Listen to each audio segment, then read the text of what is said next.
All right, guys, so we got our double DIN navigation unit ready to go. It's ISO mounted with the supplied Metro Dash kit for the Toyota. Now, all that's left is our navigation antenna. Now, the manufacturer does recommend that this antenna does go on the outside of the vehicle. Just like a Sirius XM antenna, when you put it on a metal surface, it doubles the antenna strength, or the size of the antenna, what they say.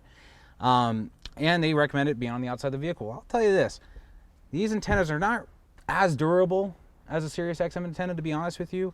Not only that, I prefer to have something hidden. I don't like wires on the dash. I don't like these antennas on the dash. So from my experience, you guys may differ, but by putting these antennas on the inside of the dash, I have yet to notice any signal loss, any signal strength decrease, anything of that matter, or any complaints.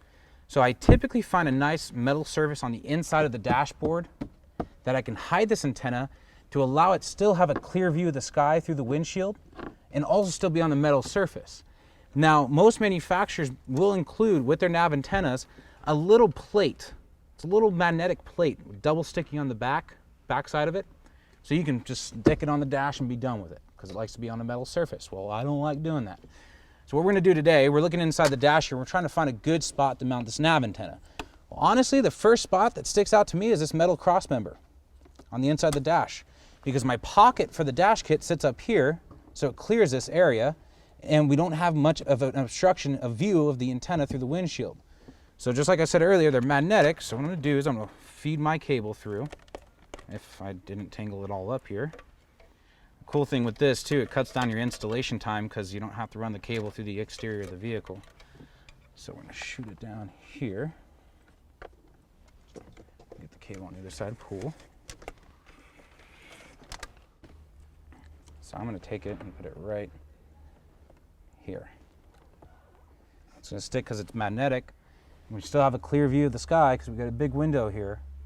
I guarantee you, you won't have a problem. Now, on the lower end unit, the more budget-friendly units, I'm not quite sure what the difference is between the two, like between a Kenwood and a cheaper unit.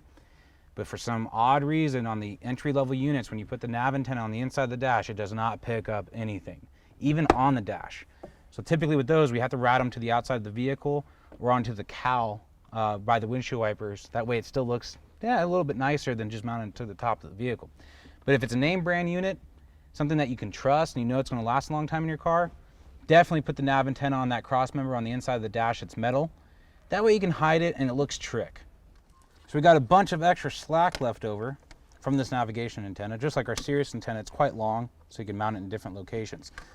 Typically wrap it together and throw a zip tie on there. And with the excess wire, I'll typically tuck inside the dash and hide it somewhere, or zip tie it to a factory loom. That way it doesn't get pulled out. Granted, it can't really get pulled out once it's behind the dash, so you shouldn't have a problem. So we bundle it up. We're gonna pick a nice little hiding spot here inside the dash, somewhere where it can't get pinched or anything. That way you just have enough cable left over to plug it in, and it's not in your way. You can also take the slack of the cable too and join it up with your wiring harness. So you have one main bulk of connectors at the very end, and that's all you have to deal with. I usually like keeping it separate just in case we have a defective component. That way it's not all tied in and I have to undo everything I just created. Next step, let's plug everything in. We've got our nav antenna right here in the back. All right.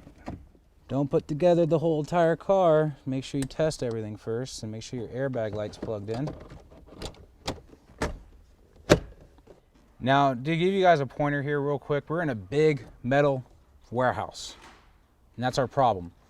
It's not gonna pick up the navigation signal until you actually get in a clear area. So what I would actually have to do is pull this car out, clear view of the sky, make sure it all comes in clearly with the navigation signal, because a lot of these units will have like a reception bar letting you know how strong your signal is.